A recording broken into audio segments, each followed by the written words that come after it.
Hello everyone, welcome to Ekam Academy.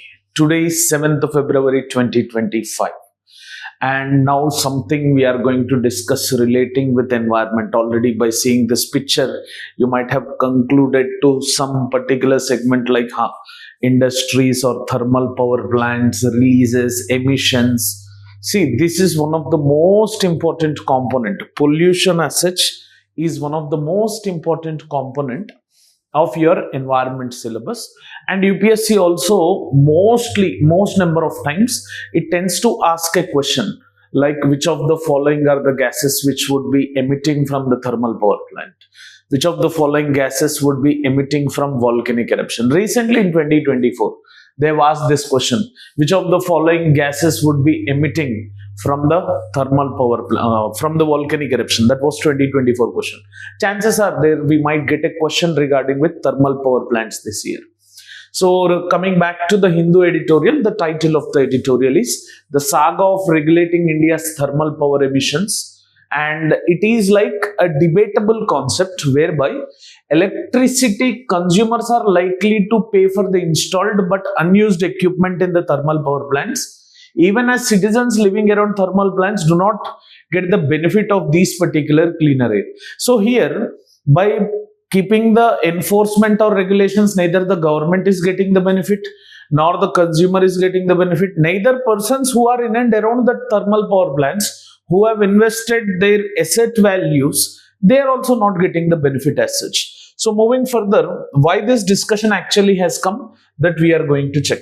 So recently, if you see, the recent decision by Ministry of Environment, Forestry and Climate Change to extend the deadline for thermal power plants to comply sulfur dioxide emission norms. So in 2015, they have set some target that within 2020 we have to reduce these many emissions, and by 2025 we have to reduce these many emissions. Already within the kept target from 2015, we had delay at least 3 times. We already have delayed and postponed it. This is the 4th time where they are delaying and postponing it. So where actually the loophole is? Is it in the regulatory framework? Is it at the implementation and at the thermal power plant? Or is it the public who are not questioning these particular delays? It is the biggest question which we have to think. So sulfur dioxide emissions would be the base particular topic. Sulfur dioxide emissions. Check out from which sources sulfur dioxide emissions would be emitting out. This would be the basic fundamental prelims question in UPSC 2025. Clear? If you see this move made by this Ministry of Environment and Forestry pushes the deadline back by 3 years. So they have kept this particular target of somewhere around 2027, some December 21st kuch date diya tha ise, without providing any justification. See, if we are delaying something, for example, if we have took a loan from a bank and if we are supposed to clear it by some deadline, and if we are not able to clear to that particular deadline, we will give some explanation or justification. Sir, I have lost my job and I am in a financial crunch, so I will be paying it very soon. And ऐसा कुछ justification देंगे, but there is no justification at all. So without providing any justification, it shall exemplify the bureaucratic inertia which has plagued. See, this is very critical word here. Bureaucratic inertia. मतलब बैठे बैठे कुछ नहीं. Despite their origin ambition, if bureaucracy is not following the updated norms, if it is following the very old traditional practices, that is considered as bureaucratic inertia. And this bureaucratic inertia ki wajah se, without any justification, exemplifies the bureaucratic inertia that has plagued India's environmental regulatory landscape for nearly a decade. Almost it has been a decade we have kept these particular targets. Still we are searching for some or the other reason for the deadline to be extended. And see, the issue of sulfur dioxide emission which is there has transformed into a multi-facet debate now. So earlier it was only on the basis of one facet debate, But now it has transformed, diversified the debate into various segments like technological feasibility, cost implications, governance inefficiencies. All these are coming into picture. Clear? So these continued delays which are there, every time we are postponing the event, these delays create serious concerns about environmental degradation. See, as delay the target is, as much as sulfur dioxide enters into the atmosphere.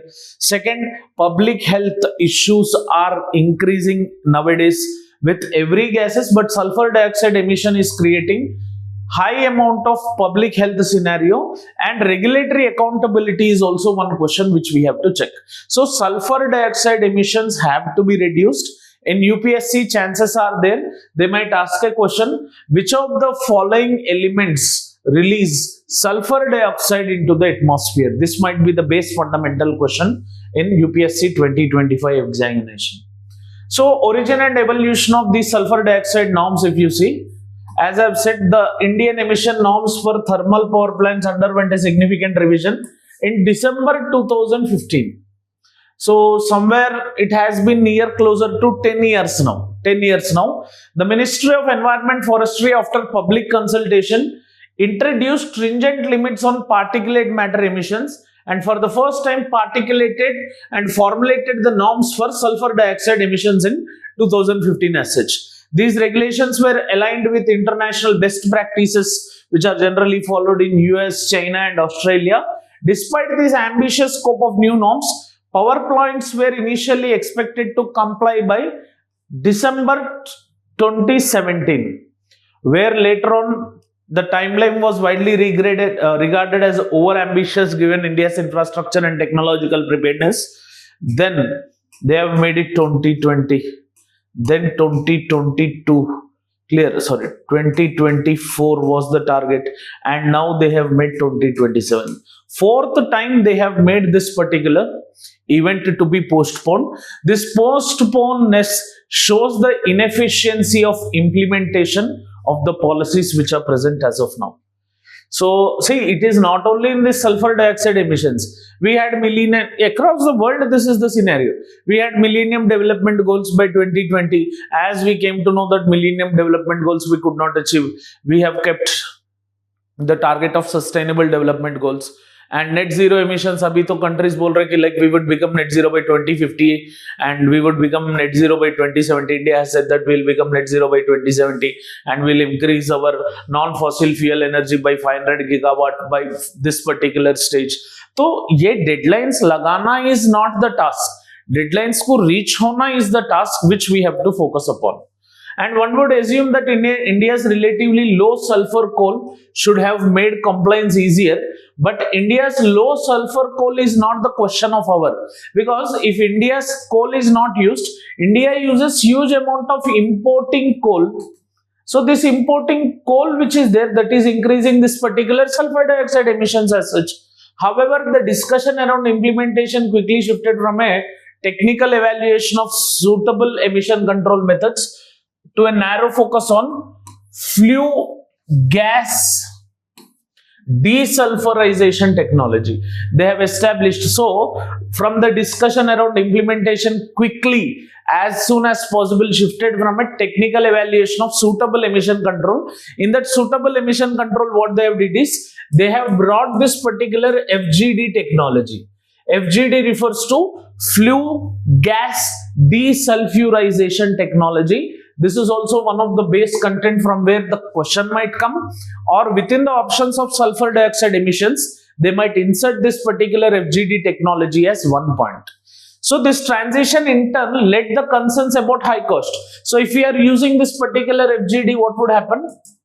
It would trigger high costing.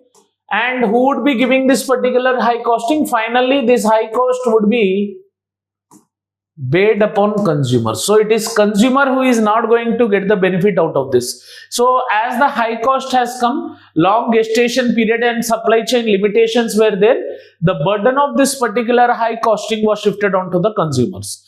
Rather than debating on alternative approaches which we have, which tailored to Indian conditions, the discourse became dominated by logistical and financial challenges. So what are the alternate technologies? We never have thought. Rather than FGD, is there any other technique which can reduce this particular sulfur dioxide emissions? Rather than that, every time the discussion went on high cost, who is going to pay, and why the thermal power plant is not using. First of all, the discussion started, despite of FGD technology, why these thermal power plants are not using it effectively. This is one bit of discussion. Second is high cost. Now, who will pay it? Is the government which would be supporting, or is it the thermal power plants who would be using it? Third, finally, is the consumer who have to bear this particular bhugatna, which is there. So, in this particular condition, our जो origin and evolution था, इस प्रकार में हुआ है. ठीक है? So, what are the reasons? There are three main reasons which I have identified. So, three major reasons behind delay in India's sulfur dioxide emission complaints is, one is institutional inertia and a fragmented policy discourse. If you see, in the institutional inertia, everyone would be in the phase of creating the policies, but coming to the effectiveness of implementations, they are not going at the very highest rate. And one more point is, every time in India you see, there shall be a vision for politicians, and that vision converts into reality through policies. But coming to the implementation in the bureaucratic setup, there we would be facing huge amount of challenges. Various case studies have come, various reports have come. If you see the mudding of waters in 2024, NITI Aayog sought an assessment from the CSIR, National Environment Engineering Research Institute जो है, उससे ये बताया गया था, this was the report collected by NITI Aayog back then in 2024, stating that the study challenged the very necessity of sulfur dioxide emissions. But this particular study which was there, this different assessment reports were there. From 2015 until 2024, we had n number of assessment reports. But in 2024, the NITI Aayog, which has sought an assessment from CSIR, this study challenged the very necessity of sulfur dioxide emissions, and this report has suggested that India should prioritize particulate matter emissions instead. In particulate matters, we would be having PM 2.5, PM 10, and right now, abhi naya namuna, PM 1. These have been present in the market. So, right now, ये report बोला गया था कि like why we are wasting the time in this particular sulfur dioxide emissions, rather if we could focus on particulate matter, that is going to give us huge result. And by this confused contradictory assessment, ऐसा अगर contradictory assessments है which are coupled with government's reluctance, एक तो contradictory assessment and government reluctance to the enforce compliance illustrate the lack of cohesive, there is no cohesive or correlation evidence-based approach to the environment regulation. So, एक तो confusion create किया कि sulfur dioxide emissions are important or particulate matter are important. Along with that, government reluctance to enforce compliance illustrate a lack of cohesive bonding between the different departments of the government and government with the thermal power. There is no stringent rule and regulation in this particular compliance. Instead of building a scientific consensus before rolling out the norms in 2015, the debate already has persisted, causing regulatory uncertainty and repeated delays. So, in 2015 also, when we are having the deadline of reducing the sulfur dioxide emissions by 2017, in the initial phase, there were discussions that is it going to be possible or there shall be 100% repeated delays in this particular formulation. Then government, Ministry of Environment, Forestry and Climate Change has argued that the first initial step which we have took, that is going to be very successful. But आज तक success ही नहीं हुआ. The reason behind it is this institutional inertia. वहां से खड़े खड़े बाहर नहीं होंगे, on field work नहीं करेंगे, and fragmented policy discourse. So these are making the delays in this particular program. One is repeated extensions and weak enforcement. The Ministry of Environment, Forestry, Climate Change recent decision to extend the sulfur dioxide compliance deadline marks the fourth delay, which I have said, since the original norms were introduced. So when we have this weak enforcement or pragmatism in the policy approach, where they think रात एक सपना आएगा like भाई चलो we are going to push the sustainable development goals to 2040 2050. If we are going to delay and postpone these particular things or extend the deadline, never ever we are going to achieve any target, let it be any policy or any framework as such. Clear? And inconsistent enforcement is there. एक तो industrial institutional inertia, one is fragmented policy discourse, one is repeated extension, weak enforce and inconsistent enforcement, whereby the fragmented and inconsistent enforcement of environment regulation raises fundamental questions of regulatory efficacy. So without transparent monitoring and public accountability mechanisms, it remains unclear whether these power plants are being held responsible for their particular emissions. So there should be clear cut of public monitoring and clear public accountability. So there are some economic and public health cost of the delay. So due to the delay, due to every time postponement or extending the dates, there we are having huge amount of implication. First, economic cost are being induced for this particular delay. If you could see, the extension of these particular raises concerns about cost pass-through mechanism in electricity sector. Recognizing the financial burden of this flue gas, जो FGD technology में already बोला था, है ना? Flue gas desulfurization technique. In this particular FGD installations, there is huge amount of financial burden, and regulators have allowed thermal plants to transfer this cost to electricity consumer. एक तो raising concerns about cost pass-through mechanisms in electric sector. Second is cost of burden is being transported to the electricity consumers. The next one is the plant operators are not financially penalized for non-compliance. For example, deadline नहीं हुआ, चलो और 10 दिन लो, और 2 साल लो, और 3 साल लो. There is no penalization for this particular segment. And consumers bear the brunt of this particular increased tariffs because of this particular delay progress. And adding to the irony, even though some plants have already installed this particular flue gas desulfurizations, they may choose not to operate them due to the cost concerns. So already price increase burden is happening on the consumers, but they are not using this. And consequently, customers are paying this pollution control equipment that remains unused. So finally, the cost of burden is being transferred onto the consumers finally. This is one particular segment. Second is environmental and public health concerns. As we have kept targets of sulfur dioxide emissions, clear, if we are delaying the thing, yes, cost effectiveness costing would be there, huge amount of cost would be imbibed in it, but along with that there is huge amount of environmental and public health concerns. If you see, the delays have become more severe, and these sulfur dioxide emissions contribute significantly to air pollution, creating respiratory illness, cardiovascular diseases and premature mortality. So these are the segments which would be involved because of delaying in this particular process. And also exposure to this particular sulfur dioxide results in formation of secondary aerosols, which might again lead to the air quality. The air quality index, clear, which generally would be calculating this sulfur dioxide emissions, the air quality becomes more worsen and worsen. अगर आप दिल्ली में देखेंगे, it is most severe in nature. Given that these thermal power plants are situated near densely populated areas, the failure to implement this emission control exacerbates the public health issues, and this crisis of public health burden again would be falling on the budgetary nature of the government. So disproportionately impacting vulnerable populations. एक तो vulnerable populations would be hitting up very mostly, and there is increase in budgeting for health, because it is government which has to treat these particular people. So it is a double cost nature of this particular sulfur dioxide emission which we have. And if you see the way forward, what we can do to reduce the sulfur dioxide emissions, India's environmental policy frameworks remains reactive rather than proactive.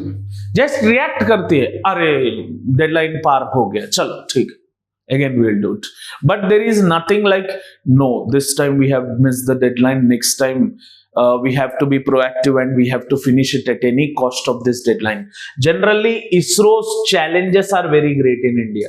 If you take the example of ISRO, they are not reactive in nature, rather they are proactive in nature. So in every segment, it is the proactive nature which has to come into picture.